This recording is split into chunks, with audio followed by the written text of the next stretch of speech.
So if you watched my last video, I talked about how P. Diddy was a potential intelligence asset. Well, now the pieces are starting to come together. We're able to see now what's really going on. And yes, he is an intelligence asset. A friend of mine just sent me a video. I have not watched it yet, but what he did say was the IMF and the World Bank is mentioned in this video. So now, if Diddy is working for organizations that are working for the IMF and the World Bank, then that is definitely, the World Bank and the International Monetary Funds are the top spots for the cabal, the Illuminati. That's the World Bank and the International Monetary Fund. What they do is they give loans to developing countries. They bribe their leaders to take the loans, even though they may not need them. Then when the country can't pay the loans back, then those banks now contractually have access to natural resources, water supplies, and other things like logging and other concessions from the country. So what they do is they go to these politicians in these third world countries, ask them for a loan. They bribe the politicians. Of course, the politicians say yes. And then when the country can't pay and they try to renege on the offer, that's when the IMF and the World Bank then send in intelligence operatives to run a coup d'etat and rinse and repeat. They've been doing this for a very long time. Communist countries take over other countries with tanks. Capitalist countries take over other countries with banks.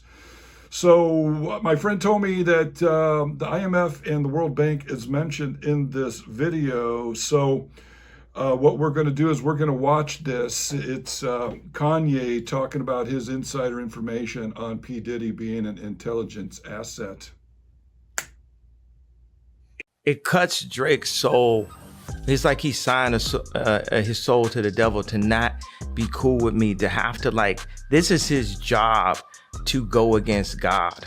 Drake has a rich baby daddy named Lucian and Universal. So this man right here is Sir Lucian Charles Grainge.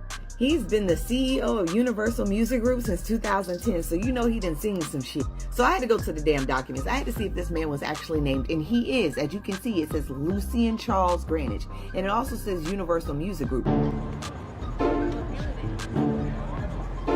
I don't really know this guy that well.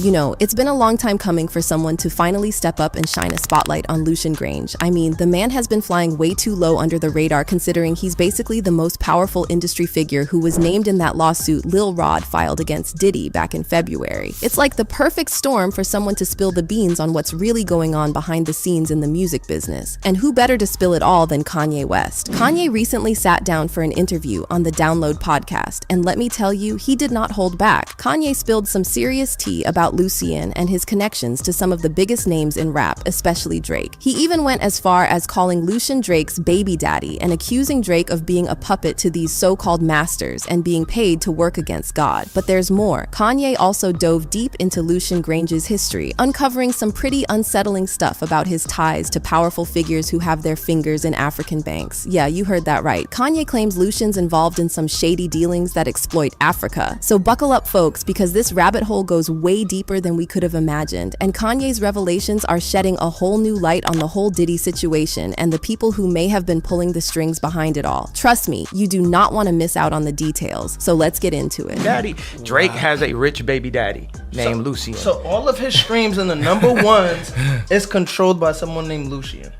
Well, Lucian worked for people who control the banks in Africa. So you know how a lot of people have this theory that Diddy is the fall guy for much bigger fish. Word on the street is that Diddy is just a pawn in a much larger operation that allegedly includes trafficking within music and the entertainment industry. And this is not to say that Diddy is innocent. However, almost all the lawsuits that have been filed against Diddy have also name-dropped his powerful friends within the industry that allegedly enabled his despicable crimes. Now let's revisit this latest lawsuit filed against Diddy by producer Rodney Lil Rod Jones. See, Lil Rod isn't just suing Diddy. His lawsuit has a whole list of defendants, and one name that sticks out is Lucian Grainge, the CEO of Universal Music. In his lawsuit, Lil Rod named Lucian multiple times, painting this picture of Lucian and Diddy being very close, as in potentially being more than friends. Here's what Lil Rod said in his lawsuit. Mr. Jones recalls seeing defendant Grainge visiting Mr. Combs' home in Miami, Florida and Los Angeles, California. According to Mr. Jones, whenever defendant Grainge visited Mr. Combs at his homes, it would be in the evening and he and Mr. Combs would disappear for hours in Mr. Combs' bedroom. The lawsuit then goes on to allege that Lucian Grainge sponsored and attended several Love album listening parties at Mr. Combs' home in Los Angeles, California. And according to Lil Rod, these parties had S-workers present as well as young women below the age. But that's not all. Lil Rod also claimed that during these parties, Lucian Grainge knew or should have known that Mr. Combs was giving the attendees laced bottles of De Leon tequila and Ciroc vodka. But it gets even messier, or shall we say freakier, because Lil Rod also revealed that during his time living and traveling with Diddy, he discovered that Mr. Combs has hidden cameras in every room of his homes. And get this, Lil Rod claimed that Diddy has recordings of Lucian Grainge, as well as other celebrities, music label executives, politicians, and athletes. Lil Rod also alleged that Lucian, together with other defendants, aided, abetted, and induced Sean Combs'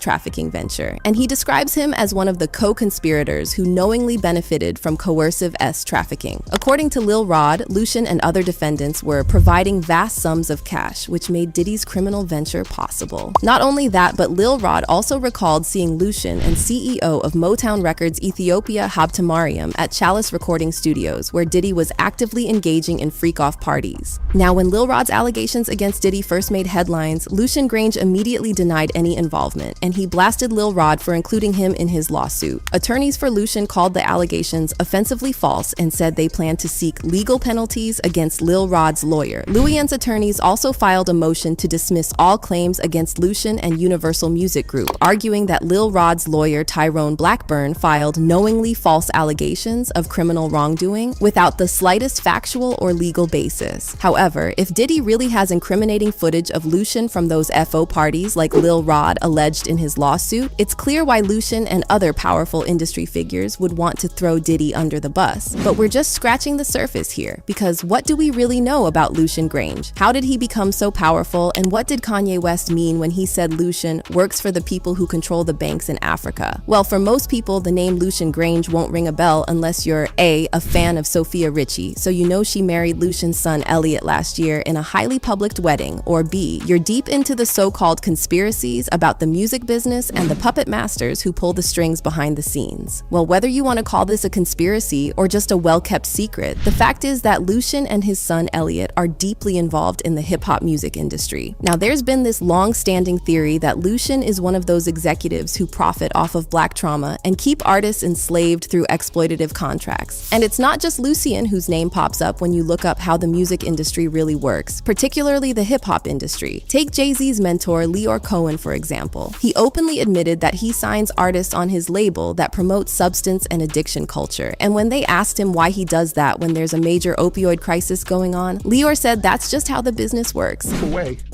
A lot of them don't. So, I don't like giving up people. I don't want to give up on people. One of the biggest artists you ever had had a real bad drug problem, DMX. I'm so sad, our society. So why sign an artist that would promote that? Because I already answered that question. You weren't paying attention. She asked me talent or issues, and I said talent. But I have to. I can't give up on people. Don't you think that's hypocritical though? You're saying the it's opioid problem's a opportunistic. problem. Yeah. I got people to feed. I got a business to run. You're gonna make Dame Dash take this clip and call you a culture vulture. And this is just one of many reasons why Dame Dash branded Leor a culture vulture, and he even accused him of using the divide and conquer strategy to destroy Rockefeller Records while at the same time profiting off of feuds between Black artists and CEOs. My beef was with Leor because I think he's a fake CEO, and I think he's fronting on my culture, but he can't front on anybody else. And I'm calling him out publicly, and I want him to stop trying to rape my culture. Go make some money with some other people. Like, stop having your agenda be hip hop. Like when Joey was like, our agenda to open up Asylum was to go, it didn't say nothing about going to get no rock and roll. It was go to get people that they don't even care about and make money from them. Yeah, just get money in their culture. Let them do it. Let's let the violence stay there. Let's benefit from the violence and not bring in, like, you know what I mean? It was like they have people that their job is to create beef so that they can monetize it, pause. But they don't let their culture feel it. But they make money from it, and they can't make any money or get any respect in their culture. That's why they're in our culture. Because the minute that they were allowed to be there, they would go. But they just can't. You know, the question should be, why don't you do something besides rap? And if you are all into rap, what have you done to give back to the community? I didn't know why that wasn't asked. But you know, it is what it is. It's a perfect example of what they always do to us. They always try to, you know, offer some paper bag of money or whatever it is, whatever selfish agenda, which is the test, and then have us divide so they can benefit and take the fight off of them. But it gets even more sinister because there have been a lot of whispers circulating that these puppet masters literally sacrifice artists for profit. Allegedly, many of these labels take out life insurance policies on artists, which means the artist could be worth more to the label dead than alive. Major artists such as Michael Jackson, Prince, and Whitney Houston, as well as rappers like King Von and Drakeo, The Ruler, all ended up making more money for their labels after they died. Cat Williams also talked about this in one of his viral interviews and said that all these recent deaths of young rappers are not a coincidence because every time one of them dies, there's someone higher up making a lot of money off of their death. Makes big money. When these rappers get killed, not incidental. Somebody made $100 million and now don't have to talk to that artist or none of their crew, don't have to validate none of their contracts. Now only got to deal with the mama, only got to see her once a year, and it's over. And the money goes up and up and up. So they killed this $20 million guy. Cat also said that what usually happens is that when a rapper is sacrificed, the higher-ups will get someone from the rapper's city to take them out, seemingly as one final humiliation tactic. They reaped $60 million in benefits. Wow. And they had some people from your city do it. Wow. I'm saying there's the good side and the bad side of these businesses. According to Kat, when it comes to the music industry, most things are not as they seem. And even when something seems like a coincidence or just bad luck, you can safely assume it's been carefully planned and orchestrated behind the scenes, and someone is profiting from it. Somebody benefited. Yeah. So in all of these situations, there's a business involved and there's real money involved. And somebody's benefiting from this thing that looks like, oh, that just happened. Nah, no way. There have also been rumors that these labels deliberately sign artists who make murder rap, drill, and similar genres that promote to gang culture and senseless violence. Since 1987, over 90 rappers have been killed in the cities where they grew up, and according to multiple studies, murder is the cause of over half of hip-hop artists' deaths. And if you take a look at this chart, you'll see that out of all major music genres, rap and hip-hop have the lowest life expectancy for artists. Now let's go back to Leor Cohen, because in that Breakfast Club interview, he mentioned DMX, who at the time was struggling with substance addiction. Fast forward to April 2021, 3 years after Leor made an appearance on The Breakfast Club, and DMX sadly passed away from an apparent OD. But get this, during a star-studded memorial event for X in Brooklyn, Leor made some seriously disrespectful comments about X and referred to him as a gremlin. Leor didn't even bother showing up in person, and instead, he sent a recording where he said no one is surprised that DMX died the way he did. So the race against time was that we all know X is a gremlin and reckless and looking for a wall to crash into. X, if you listen to X, if you see X, his death is no surprise. But if you revisit some of DMX's old interviews, this whole situation takes on a seriously creepy tone, because X openly talked about how in order to make it to the top in the hip-hop industry, you have to literally bow down to these label owners and do certain favors for them. They got this new breed of rapper that's paying DJs to play their shit. Right. And, you know what I'm saying? They sucking the record label executive, and it's like there's too much of that going on. Right. You know what I'm saying? Let me be me. Let me be the artist that I am and just play my music. You know what I mean? Exactly. Now they want you all up under this, you know, sitting at the going to dinner with them and like that, and you know, all that favor for a favor shit. I don't get down like that. Look, I give you the music, you give my money, That's it. And by the way, this is exactly what Diddy allegedly did for Clive Davis after Clive offered to help him start Bad Boy Entertainment back in 1993. Now, rumor has it, allegedly, Diddy got on his knees for Clive Davis in 1994, and that's how Bad Boy Records came about. However, word on the street is that Lucian Grainge is even more powerful than Lear Cohen and Clive Davis. And while he managed to keep a very low profile for decades, Lil Rod's lawsuit has now put him and his record label Universal Music in the spotlight. Now keep in mind that Universal Music Group is the biggest music company in the world. It's one of the so-called Big Three record labels, along with Sony Music and Warner Music Group. And like all big labels, Universal Music Group has been involved in numerous controversies,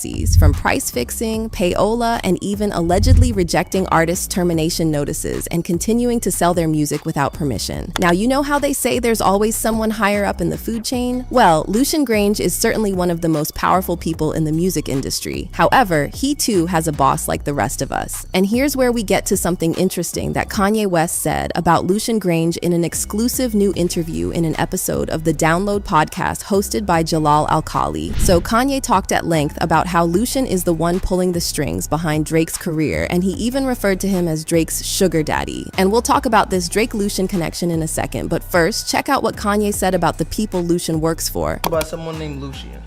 Well, Lucian worked for people who control the banks in Africa, who keep, oh my God. Think about it. Download. We had Black Wall Street, we had Harlem, we've been gentrified, and we ain't really been pulled together since, other than to maintain what they call the black vote, which you don't have an opinion in that vote. And then they get all these celebrities, they go on TV like, we got a problem with his political opinion. He's out of control. He's bipolar. He's anti-Semite. He's whatever they want to call somebody to try to get people to not listen or have, take away the influence. So again, what did Kanye mean by this? Who does Lucian Grainge work for? Well, since 2000, Universal Music Group has been owned by Vivendi, a French mass media holding company. Now, the largest shareholder in Vivendi is the French conglomerate Bolloré Group, one of the largest companies in the world, originally founded in 1822. And according to this report published by the Mongabay Conservation News Portal, over the past 20 years, Bolloré has managed to build an incomparable network of influence on the African continent, mostly in countries formerly colonized by France, by using the World Bank and the IMF's programs as a tool to acquire a variety of strategic concessions of port terminals, warehouses, railway lines, and tropical plantations. President and CEO of Bolloré, Vincent Bolloré, has also been involved in numerous controversies, including allegedly bribing African officials for lucrative contracts. Back in 2016, Bolloré launched a defamation lawsuit against a French newspaper after they reported on the catastrophic human rights conditions on plantations controlled by his company in Liberia. This was just one of many defamation lawsuits launched by Bolloré against journalists, lawyers, NGOs, newspapers, TV stations, and anyone else who tried to expose them. So these are the people that Lucian Grainge answers to. And the deeper you dig, it seems like there's always someone more powerful and richer hiding in the shadows. And this is why a lot of people are saying Diddy is just a puppet. But he's not the only puppet, at least not according to Kanye. Apparently, Drake has an even closer relationship with Lucian Grainge than Diddy, and in his new interview on the Download podcast, Kanye directly called out Drake for selling his soul to the devil and being controlled by his sugar daddy, Lucian. Now, to give you some context, Kanye recently dropped a remix of Future and Kendrick Lamar's diss track Like That, directed at Drake, and on his remix, Kanye raps, "Where's Lucian? Serve your master. You caught a little bag for your masters, didn't ya? Lifetime deal, I feel bad for y'all. Y'all so out of sight, out of mind, I can't even think of a Drake line." So the reason Kanye is calling Lucian Drake's master is because Drake is signed under Young Money Entertainment, a label under Universal Music Group. And this isn't the first time Kanye called out Universal for acting like slave masters. Back in September 2020, Kanye went on a Twitter rant against Universal, and he posted nearly 100 pages of his contract documents with Universal Music Group, which used to be the parent label to Kanye's God Music label until they dropped him in 2021. So shortly after he shared his contracts on Twitter, Kanye directly called out Universal Universal and compared the music industry to slavery. Kanye wrote, "I need to see everybody's contracts at Universal and Sony. I'm not gonna watch my people be enslaved. I'm putting my life on the line for my people. The music industry and the NBA are modern-day slave ships." Kanye also later shared a screenshot of a text exchange with someone, discussing a case against Universal and Sony. Someone texted Kanye saying, "We can argue that Universal and Sony have not supported you fully, and that's a result they have breached. This is the lawsuit termination nuclear option. If we want that route, we would litigate and ask for your masters as part of settlement. This is a high-risk but high-reward strategy." This person also suggested Kanye consider buying back his masters, pointing out that he could re-record his songs like Taylor Swift did. The team member also proposed a joint venture between Universal and Yeezy Media as another option for resolving the issue. However, Kanye simply texted back, "I'm not open to any form of business with Universal or Sony." Kanye also later shared a photo of Prince with the word slave written on his face, taken during Prince's highly publicized fight with big labels for ownership of his music and artistic control. Well, it's not your game. You didn't make the rules,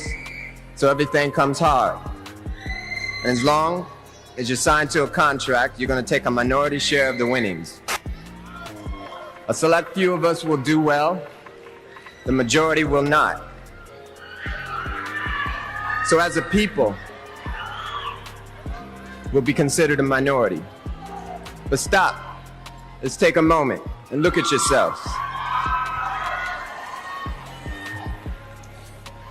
There's nothing minor about you. In one interview with Rolling Stone, Prince explained what made him walk around with the word slave on his face, and he said, "If I can't do what I want to do, what am I? When you stop a man from dreaming, he becomes a slave. That's where I was. I don't own Prince's music. If you don't own your masters, your master owns you." As for Kanye, he implied that both Prince and Michael Jackson died before their time because they stood up to big labels. He wrote, "Let's get it big, bro. You and Michael passed, so we can live." Now circling back to Kanye dissing Drake and Lucian on this new track, during his interview on The Download, Kanye was asked what happened between him and Drake because it seemed like they had put their differences behind them when they teamed up for that benefit concert for Larry Hoover back in 2021. Well, according to Kanye, if it was up to him, he would have never joined forces with Drake if he had known that Drake had signed a contract with the devil to betray him. So, yeah, did the Hoover concert together. Me and the rest of the world thought y'all were back cool. What happened after that? Like, what happened after that to where y'all didn't? Because I thought once that concert happened, it cuts Drake's soul. It's like he signed his soul to the devil to not be cool with me, to have to, like, this is his job to go against God. wow. And then Kanye brought up Lucian Grainge, calling him Drake's rich baby daddy. Put it out there. He say rich baby daddy. It's like Drake has a rich baby daddy named Lucian and Universal. Wow. He's like, like, man, my daddy got it. You know what I'm saying? It's like, my daddy controlled the spins. My daddy got the DSPs. My daddy, Drake has a rich baby daddy. As for fans, they're saying it was about time someone started talking about the big players in the game who are even more powerful than Diddy and possibly just as guilty. As for Drake and his alleged relationship with Lucian, a lot of folks are saying it's all finally adding up. One fan commented, "Because of Drake's cultural background, you know what? He gets the biggest push through this industry on some too big to fail-ish. It does rub me the wrong way. He's not so amazing. No other black artist in history could have gotten that support. We heard entire albums worth of reference tracks. Let it slide word for word, not him. You can't tell me that's not weird. He's handled different than any black artist in history. That's just weird. I think they finally got a you-know-who in the game, and they making sure they make him go down as the biggest and best ever." And then another person added, "The fact that Michael Jackson didn't make $1 billion off his music after 5 decades of service, and Drake did, tells you that it's rigged." But what's your take on everything Kanye said about Drake and Lucian Grainge? And do you think those allegations about Lucian and Diddy are true? Drop your thoughts in the comments and make sure you don't miss out on this next video. Wow. So there it is. There's the connection. I was wondering what the connection was. In my last video, I talked about how Diddy was telling everybody that he had very powerful organizations that he worked for and that he was just throwing money around, and he was telling people he didn't use his own money, and he was sending his monies off to offshore bank accounts. Now we're seeing who the top bigger players are. So UMG is connected to these other multinational corporations, which are in turn in league with the International Monetary Fund and the World Bank. Like I said earlier, what these banks and funds do is they go to other countries. Now, Kanye mentioned Africa, but it's not just Africa. It's the whole world, the United States included. So the IMF and the World Bank works in South America, Asia, Africa, of course, but then America has the Fed. The Fed loans money to the U.S. government, and then the government has to pay interest on that. And, you know, it's not as pronounced as in these other third world countries where these IMFs and World Banks go in, make these deals with politicians, and then when they knowingly can't pay the loans back, they take their water, their lumber, their natural resources. And I know this to be true. I read a book years ago called Confessions of an Economic Hitman, and that's what he was talking about. He was talking about how he was a puppet for the IMF, and they went into these countries and did this thing. And then when they went to not pay up or nationalize their own natural resources, these leaders were then disposed of in various ways. So this makes sense now. What Diddy's a bigger organization is. So that explains why he's always throwing up these Illuminati gang signs. So he is connected to the top Illuminati companies, the World Bank and the IMF. By the way, the World Health Organization is also in that. They're all working toward one world government. That is not conspiracy theory. That's easily proven. So when he's throwing up these pyramid gang signs, that's what he's doing. He's showing that he is an agent for the World Bank and the IMF.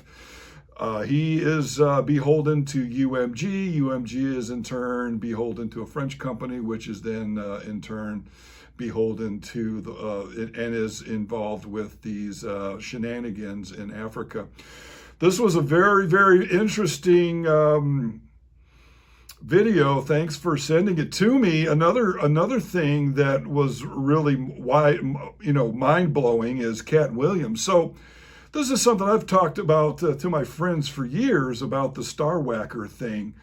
It has been talked about by other stars that said that what's going on in the industry is these guys will look for talent, and then they will be disposed of. That's what Cat Williams said. I'm a nobody. That's what other stars are saying, but I've been saying this for a long time. And Cat Williams, who's very big, is confirming that. He even gives details as to how they do it. He's saying that what they do is they, like P. Diddy, what P. Diddy does is he looks for talent. Once he gets that talent, they come in, they make the money, and then they're worth more to them passed away than alive, according to Cat Williams. And that looks like what's been happening. When you look at the P. Diddy connection to Tupac Shakur and B.I.G.,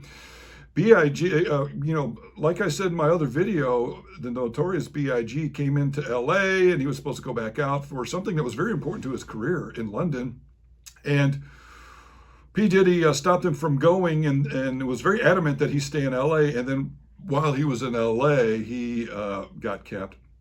So Cat Williams is claiming that there's a Star Whacker thing going on in the entertainment business. And Cat Williams, he had some troubles there, and he has been screaming Illuminati for a very long time.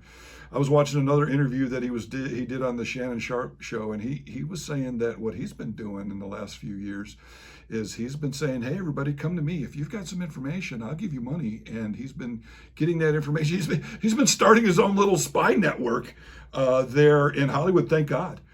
Thank goodness for Cat Williams to give us a view. So this video was very illuminating. and I use the word illuminating tongue in cheek.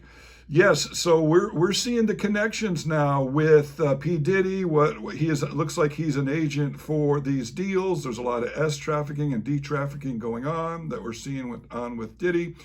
But then also he's part of the deal where he looks for talent, and then he gets the talent, and then the talent, gets unlived, however they do, and then they just look for more talent. It's just easier to go about it that way. So tell me what you think in the comments below. This is a very fantastic video that puts all the pieces together.